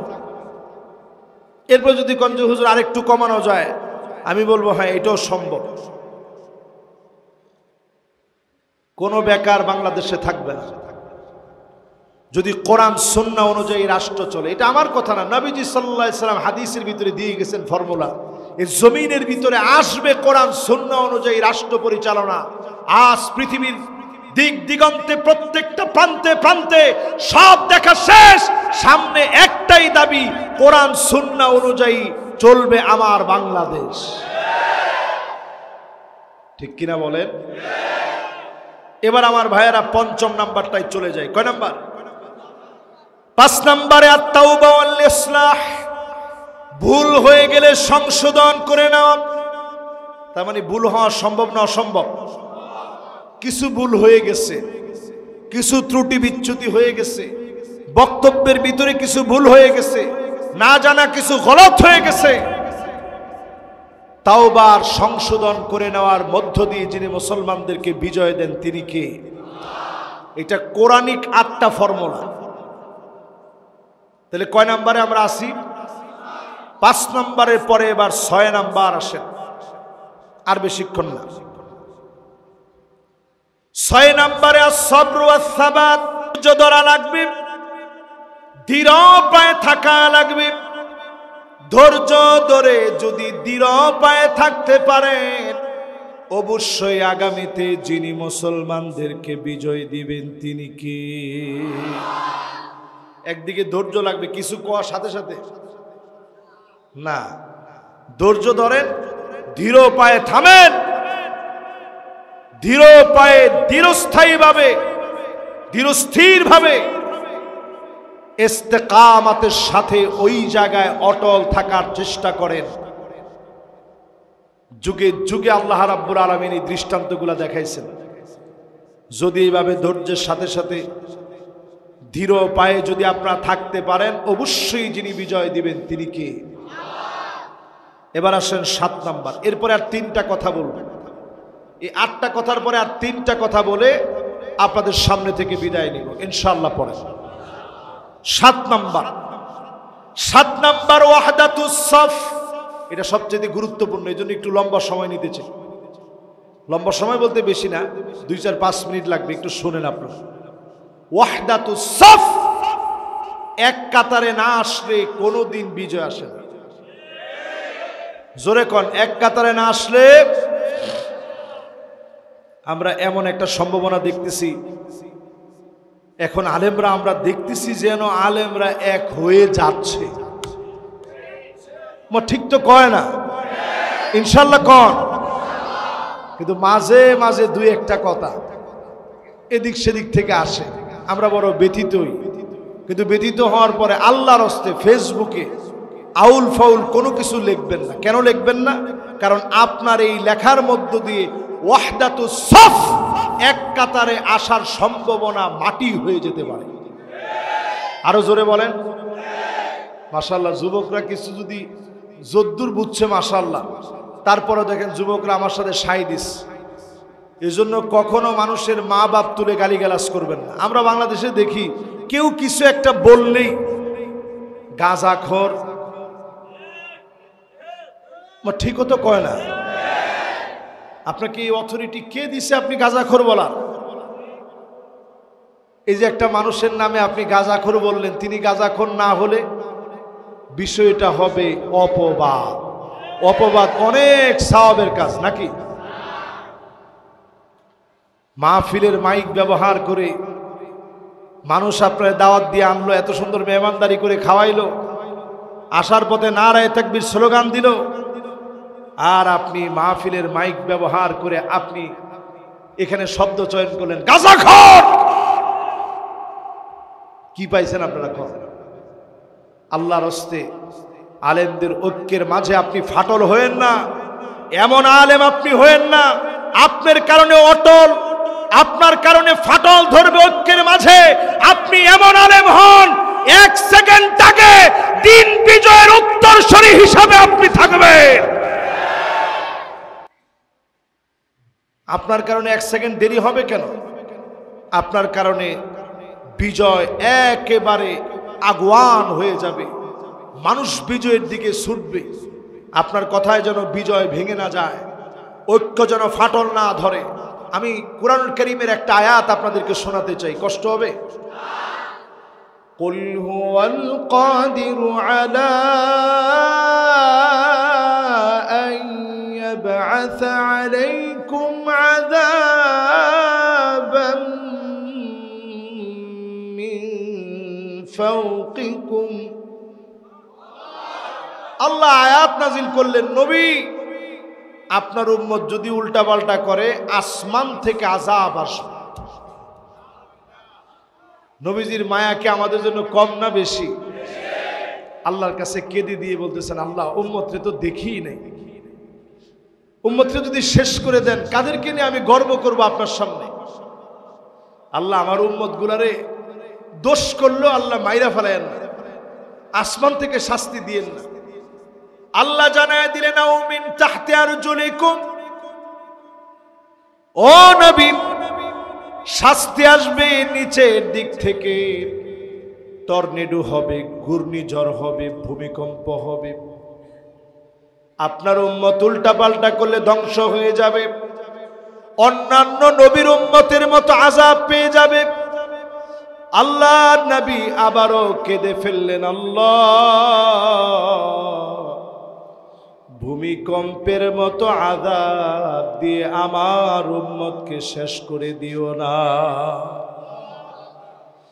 বাংলাদেশের নামে রিপোর্ট হয়ে গেছে অলরেডি, বাংলাদেশে ভূমিকম্প আসতেছে 8.9 মাত্রার ভূমিকম্প ঢাকা শহরে। কিন্তু অনেক বছর ধরে এটা বলা হচ্ছে ভূমিকম্প আসতেছে আসতেছে আসতেছে।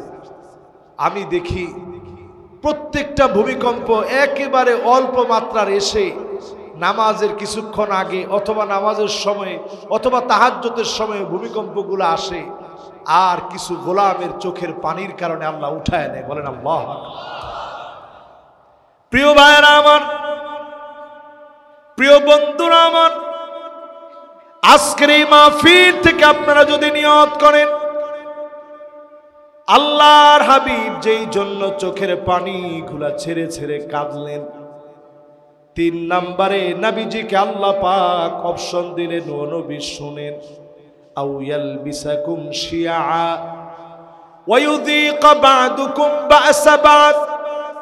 নবী আযাব আসবে, আযাব আসবে আপনার উম্মতের উপরে। বিভক্তিকে আপনার উম্মত জামার মতো বানায় নিবে, একজন আরেকজনকে মারবে, রক্তাক্ত করার পরে বলবে মারার মতো মেরেছি। মুসলমান মুসলমানকে মারবে, মারার পরে বলবে মারার মতো মেরেছি। আগের 2টা নবীজি কেঁদেছেন, এবার নবীজি বললেন আল্লাহ আগের 2টার চাইতে তো এইটা সহজ, ভাইয়ে ভাইয়ে বেশি দিন মারামারি করবে না। একটু তাকায়া দেখেন, নবীজি সহজ বললেন, বেশি দিন মারামারি করব না বললেন। 54 বছর মারামারি করে শেষ হয়ে গেছে, আর একদিন আমরা নষ্ট করতে চাই না, ঠিক কিনা বলেন? এবার একটু আমার সাথে সাথে বলেন, এই জায়গাতে এটার নাম জানি কি, মানে এটা বড় তাকিয়া না, এই বড় তাকিয়া পাড়ায় আমার যত সুন্নি ভাইরা আছে তারা মনে করতে পারে আমারে যে এই লোকটা নবীর দুশমন। আমি এখানে একটা কথা আমার পেয়ারা হাবিবের বিরুদ্ধে বলছি। ও আমার ভাইরা, আমি আমার রসুলের কেমন ভালোবাসি যদি আপনারা দেখাইতে পারতাম। আমি আমার রসুলের এমন ভালোবাসি, আমি প্রতিদিন আল্লাহর কাছে বলি যে আল্লাহ, স্বপ্ন যুগে আজকের ঘুমে আমার পেয়ারা হাবিব আল্লাহ একটু দেখায় দিই। আমি প্রত্যেক রাতে, প্রত্যেক দিনে ঘুমানোর সময় আমি ডান হাতটা আমার গালের নিচে দিয়ে আমার ঘুমটা শুরু করি, আর আমি বলি আমার পেয়ারা হাবিবকে যদি একটু দেখতে পেতাম, পেয়ারা হাবিব দেখতে কেমন। আমার হাবিব হাদিসের ভিতরে বলে গেছেন, নবীজি আমার হাদিসের ভিতরে বলেছেন, মান রাআনি ফিল মানাম ফাকাদ রাআনি ফিল ইয়াকযা فإن الشيطان لا يتمثل بي وفي رواية أخرى فإن الشيطان لا يتشبه بي। শয়তান আমার আকৃতি ধারণ করতে পারে না, শয়তান আমার রূপ নিতে পারে না। স্বপ্ন যুগে কেউ যদি বলে আমি নবী, বুঝে নিবা নবীকে তুমি সামনে থেকে যেন দেখতেছো, বলেন আল্লাহু আকবার। কেমন যেন জাগ্রত অবস্থায় দেখতেছেন। ফাকাদ রাআনি ফিল ইয়াকাযা, কেমন যেন জাগ্রত অবস্থায় নবীজিকে দেখতেছেন। নবীজির প্রতি মহব্বতের গল্প যদি এখানে বলা শুরু করি, পৃষ্ঠার পর পৃষ্ঠা হবে, বলার পর বলা লাগবে, ঘন্টার পর ঘন্টা পার হবে। আপনি আমার দুশমন মনে করেন না, আমিও আপনার ভাই দুশমন মনে করি না। আমি মনে করি আপনিও আল্লাহর গোলাম, নবী সাল্লাল্লাহু আলাইহি সাল্লামের উম্মত। যদি সত্যিকারের উম্মত হন, নবীজি আপনাকে খুঁজে বের করবেন। জোরে করে আল্লাহু আকবার। এবার আসেন প্রিয় ভাইয়েরা আমার, বলতেছিলাম আল্লাহ অপশন দিয়েছেন তিনটা। নবী আযাব আসবে আসমান থেকে। 2 নাম্বার অপশন দিলেন আযাব আসবে জমিন থেকে। নবীজি 2টার সময় কাঁদছেন যে আল্লাহ এই 2টা দিয়েন না। 3 নাম্বার অপশন দিলেন, ঠিক আছে তাইলে আযাব আসবে আপনার উম্মতের ভিতরে দলাদলিকে পোশাক বানায় নিবে। জামাটাকে যেইভাবে আটকায় ধইরা রাখেন, আপনি জামা ছিঁড়ে গেলেও ছিঁড়ে আনেন, এই রকম আমাদের ভিতরে মাঝে মাঝে ইখতিলাফকে জিয়া রাখার জন্য 50 বছর আগের কথা, 100 বছর আগের কথা জিয়া রাখবেন। দর্জির কাছ থেকে সিলায় আইনা নতুন করে ওইগুলা রিপ্লে করবেন, ঠিক কিনা বলেন? কি শুরু করলে? নবীজি আল্লাহর কাছে কইছে এটা আহওয়ান ওয়া আইসার, আগেরটার চাইতে অনেক সহজ। আমি দেখি এইটা তো আরো বেশি কঠিন, কিন্তু নবীজি সহজ বলছে কেন? যে আল্লাহ আমার উম্মত এক সময় ঠিক হয়ে যাবে, বড় আশা নিয়ে নবীজি আমাদের জন্য দোয়া করে গেছে, আমরা ঠিক হয়ে যাব। আমার মনে হয় বাংলাদেশের কাঙ্ক্ষিত একটা সময় ঠিক হওয়ার, এখন আর কেউ দলাদলির দিকে যাবেন না, সবাই এক হবেন ইনশাআল্লাহ। আপনাকে হাতের সময় আসেনি, কমিউনিট ধর্মে 1 ঘন্টা কেন কম?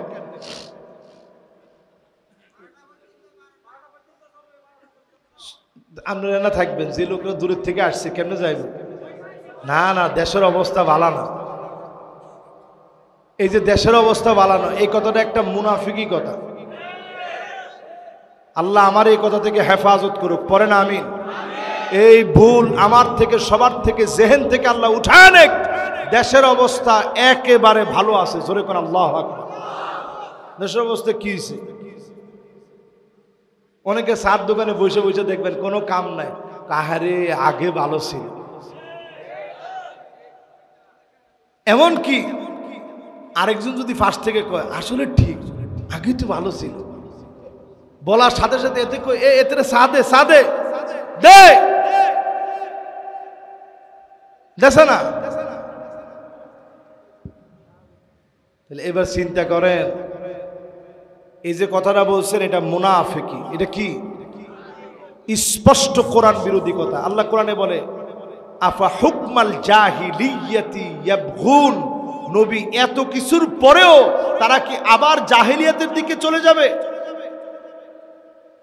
5 আগস্টের পরে যারা চাঁদাবাজিতে নামছেন, ছিনতাইয়ে নামছেন, ডাকাতিতে নামছেন, পরিষ্কারভাবে জেনে রাখেন এই কাজটা ডাইরেক্ট জাহিলিয়াতের দিকে চলে যাওয়া। এটা ডাইরেক্ট অ্যাকশন।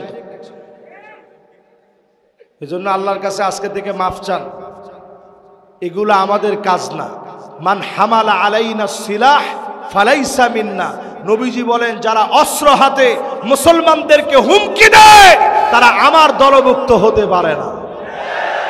আর এখন হুমকি নি গাছের মধ্যে লটকায় রাখি দে, কি দিব, সব দে। এই জন্য আল্লাহর কাছে মাফ চান, পরিস্থিতি খারাপের দিকে নিয়েন না। কি কি খারাপ হইতে পারে পরিস্থিতি রাসূল হাদিসের মধ্যে বলে গেছে। বিজয়ের পরে যদি তামাশা করেন 6টা বড় বড় বিপদ আসবে। কয়টা? এই 6টা কইয়া এরপরে 8 নাম্বারটা দিয়ে শেষ দিব ইনশাআল্লাহ। ঠিক আছে তো ইনশাআল্লাহ? 1 নাম্বার বিপদ আসবে ইমারাতুস সুফাহা, নির্বোধ লোকেরা, নির্বোধ লোকগুলা আবার আপনাদের নেতা হয়ে যাবে। নির্বোধ নেতা হয়ে গেলে কেমন পরিস্থিতি হয় 16 বছরে আপনারা দেখছেন, ঠিক কিনা বলেন? এই জন্য ভালো ভালো লোকরে ক্ষমতায় আনার চেষ্টা করে, নির্বোধের না, যেতে ধাক্কা দিলে চলতে হারে না, এতেরে না, ওই রকম লোকের ক্ষমতায় আনবেন যে লোকটা আপনাদের মধ্যে শিক্ষিত, নামাজি, দিনদার, আল্লাহওয়ালা। ঠিক কিনা বলেন? 2 নাম্বার শাস্তি আসবে কাসরাতুস শর্ত, নতুন নতুন শর্ত দিবে। আগে যেমন কিছু হলেই আলেমদেরকে দমানোর জন্য রাজাকার রাজাকার বলা হতো, আরো আসতে কোন পরে এটা কিরকম জাতীয় স্লোগান হইল, আল্লাহু আকবার। আমি ওই সময় আল্লাহর ঘর কাবাতে আমি শুনি কি রে, সৌদি আরবের লোকেরা আডে আর কর আমি কে তুমি কে, রাজাকার রাজাকার। বাঙালিরা দেখলেই শাল্য, দেখলে শাল্য। সৌদি আরব একটু দুষ্টামি করে আর কি। আমি নামাজ থেকে আসি, যাই দোকানে কিছু কিনতে যাই, সব জায়গায় এক কথা কয় আমি কে তুমি কে, রাজাকার রাজাকার। আমি চিন্তা করলাম আল্লাহু আকবার, যে কথা দিয়ে আলেমদেরকে এতদিন টুটি চেপে ধরা হতো, একটা শব্দকে গোটা জাতির বিজয়ের শব্দ বানায় দেওয়া হয়েছে। ঠিক কিনা বলে? এই জন্য প্রিয় ভাইরা আমার, কাসরাতুস শর্ত, নতুন নতুন শর্ত আসবে। রাজাকার রাজাকার শব্দ আর এখন খাবে না।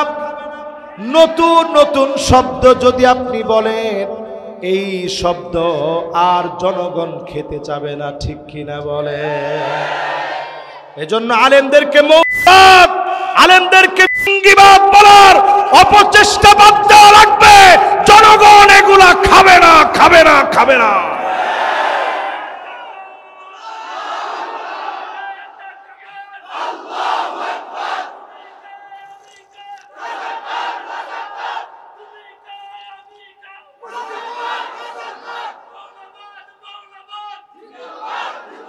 মাশাআল্লাহ। এরপরে একটু অ্যাড করা দরকার ছিল, কে বলেছে কে বলেছে। আমরা তো রাজাকার নিজেরই বলি না, আমার জন্মই হয় না তখন আমি রাজাকার কেন হইলাম? প্রিয় ভাইরা আমার, কোন জায়গায় ছিলাম? মাশাআল্লাহ মাশাআল্লাহ। দেখছেন, উলামায়ে কেরাম থাকলে মাহফিলটা নূরানি হয়। সুবহানাল্লাহ। বলতেছিলাম, যদি এই সূর্যোদয়ে যদি ভুল করেন তাহলে 6টা আযাব আসবে। কয়টা? 6টার মধ্যে 2টা গেছে। 3 নাম্বার বিয়াউল হক, টাকার বিনিময়ে হুকুম বিক্রি হবে, আইন আদালত সব বিক্রি হয়ে যাবে টাকার সামনে। আমার মনে হয় এইটা অলরেডি চোখের সামনে চলে আসছে। 4 নম্বরে নবীজি বলেন ইস্তিগফাফাম বিদ্দাম, চতুর্দিকে রক্তের সরাসরি হবে। এটাকে বলে গ্যানোসাইড, এটাকে বলে গৃহযুদ্ধ। ইস্তিগফাফাম বিদ্দাম। বাংলাদেশকে যদি গৃহযুদ্ধ থেকে বাঁচাতে চান, এখনই কোরআন সুন্নাহর দিকে আসা লাগবে, ঠিক কিনা বলে? বুঝাইতে পারতেছি না? এটা কিন্তু আমার কথা না, এটা রাসূলুল্লাহ সাল্লাল্লাহু আলাইহি সাল্লামের সহিহ হাদিসের বক্তব্য। আপনার মনের ভিতরে যদি একটু খারাপ লাগে, আপনার সাথে সাথে বলবেন আমি নবীর উম্মত, আমি নেতা বুঝি না, দল বুঝি না, সব আদর্শের চাইতে নবীজির আদর্শ আমার কাছে বড়, ঠিক কিনা বলে? এরপরে আমার ভাইরা ৫ম নম্বরে কাতিয়াতুর রহিম, আত্মীয়তার সম্পর্ক ছিন্ন হয়ে যাবে, ভাইয়ে ভাইয়ের সম্পর্ক ছিন্ন হয়ে যাবে। এই সময়ে তাকায় দেখেন, শুধুমাত্র রাজনৈতিক ফায়দা নিয়ে অন্য ভাইটা অন্য দল করে। আপনি হয়তো দলের দিক থেকে এখন শক্তিশালী, ভাইয়ের উপরে জুলুম করতে দেরি করে না, আরেকজনের সম্পদ লুণ্ঠন করতে দেরি করে না, ঠিক কিনা বলে? এই শাস্তিটা আসবে, আমার মনে হয় আসছে না আরো দেরি আছে, কি কন? এরপরে ৬ নম্বরে নবীজি বলেন আকাল্লুহুম ফিকহান, দ্বীনের বুঝ একেবারে যাদের নাই, দ্বীনের জ্ঞান একেবারে যাদের নাই, ওই লোকগুলা বড় বড় পদে বসে যাবে। এখনো বাংলাদেশে তাকায় দেখেন, গানের টিচার দেওয়া হলো, আমার ছাত্রগুলাকে কোরআন শিখানোর শিক্ষক দেওয়া হয় নাই, ঠিক কিনা বলে? মিলেননি না? মিলে না? রাসূল বলে গেছে ১৪৫০ বছর আগে। আজকের বাংলাদেশে মিলায় দেখেন, বিজয়ের পরে ৬টার মধ্যে অলরেডি অনেকগুলো চলে এসেছে। এবার আসেন শেষ কথা, যদি আগামী দিনের বিজয় চান, আপনি যদি তাবারকের ব্যবস্থা আছেনই না, সুবহানাল্লাহ। এরপরে এত রাত করে আপনারা ওয়াজ শুনলেন, আল্লাহু আকবার। আল্লাহ আপনাদেরকে জাযায়ে খায়ের দান করুক, পড়েন আমিন। আপনাদেরকে কি বলে আপনাদের প্রশংসা করব সে ভাষা আমার জানা নাই। আমি আল্লাহর কাছে দোয়া করি, দিন বিজয়ের এই সন্ধিক্ষণে আল্লাহ যেন আমাদেরকে দূরে না রাখে, কবুল মঞ্জুর যেন করেন, পড়েন আমিন। শেষ ৮ নম্বরে তাওয়াজ্জুহুল কুলুব ইলাল্লাহ, এটা হচ্ছে ৮ নম্বর। হৃদয়গুলাকে আল্লাহ মুখী রাখা, সব সময় মনে করা আমার আল্লাহ আমাকে বিজয় দান করবেন। সংখ্যায় আপনি একা হতে পারেন, যিনি ১০০০ বানায় দিতে পারেন তিনি কে?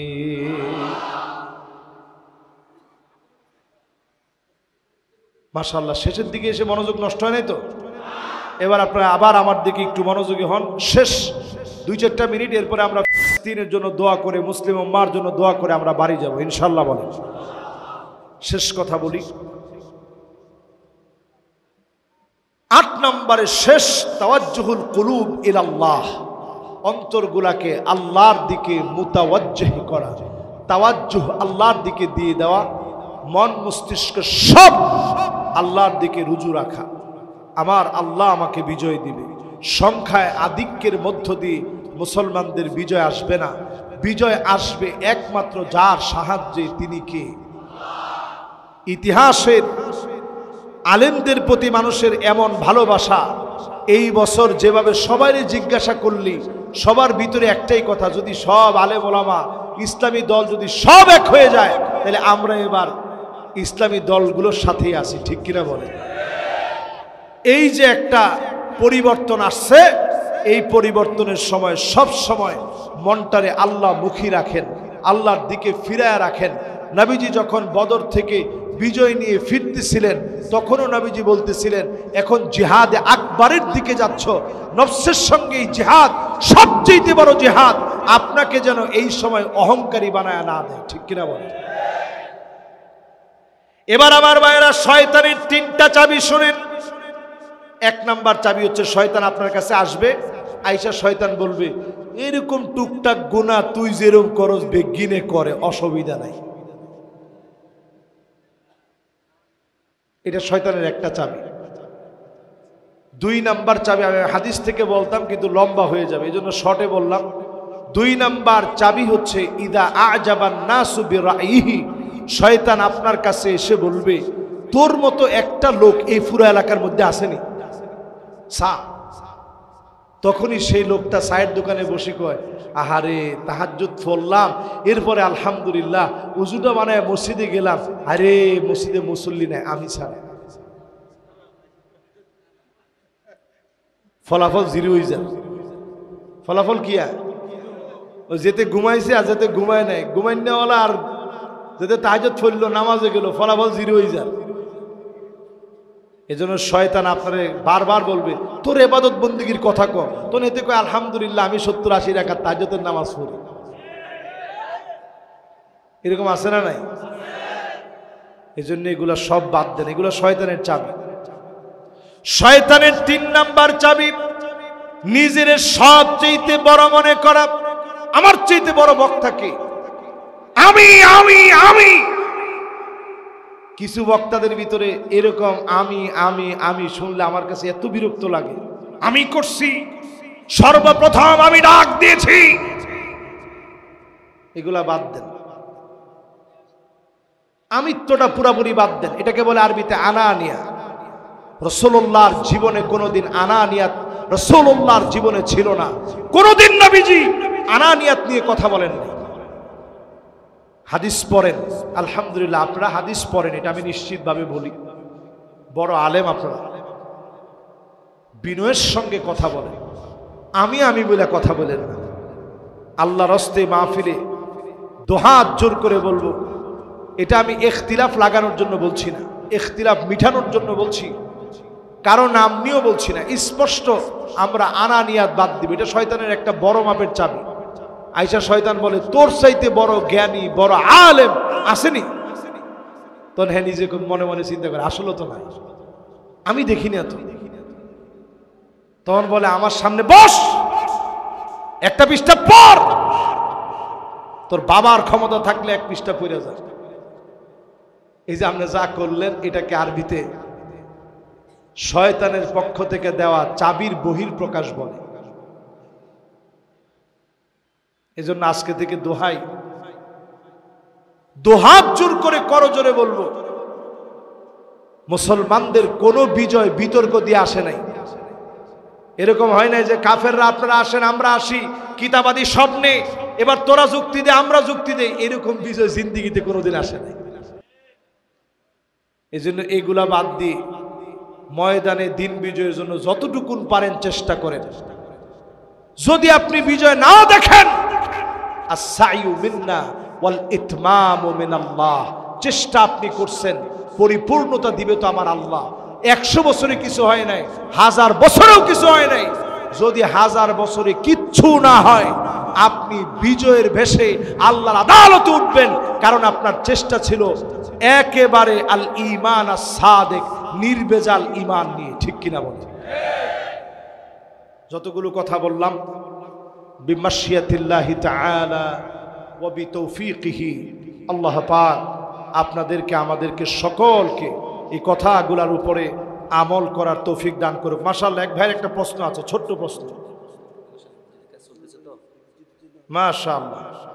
হুজুর আসসালামু আলাইকুম, আপনার সাথে আপনার কিছু শ্রোতা দেখা করতে চেয়েছিল, তারা ছাত্র শিবিরের দায়িত্বশীল হওয়ার কারণে তাদেরকে দেখা করতে দেয় না। দেখা হয়েছে তো, আমার ডায়েরিও হাদিয়া দিয়েছে, দেখা করতে দেয় নাই কে? এই তো মাশাআল্লাহ, ওরা সামনে বসাতো, দাঁড়াও তো দাঁড়াও দাঁড়াও, দেখা যে হয়েছে না, দেখো আলহামদুলিল্লাহ। এই তো মাশাআল্লাহ, ওরা আমার সাথে দেখা করছে, মন খুলে কথা শুনছি, ওদের সাথে দেখা হয়েছে, ওরা আমার একটা ডায়েরি দিছে। না না, অবশ্যই দেখা করতে দিচ্ছে, আলহামদুলিল্লাহ। এটা কোনোভাবে আমাদের মধ্যে ভুল বুঝাবুঝি আমরা তৈরি না করি, দেখা করতে দেওয়া হয়েছে।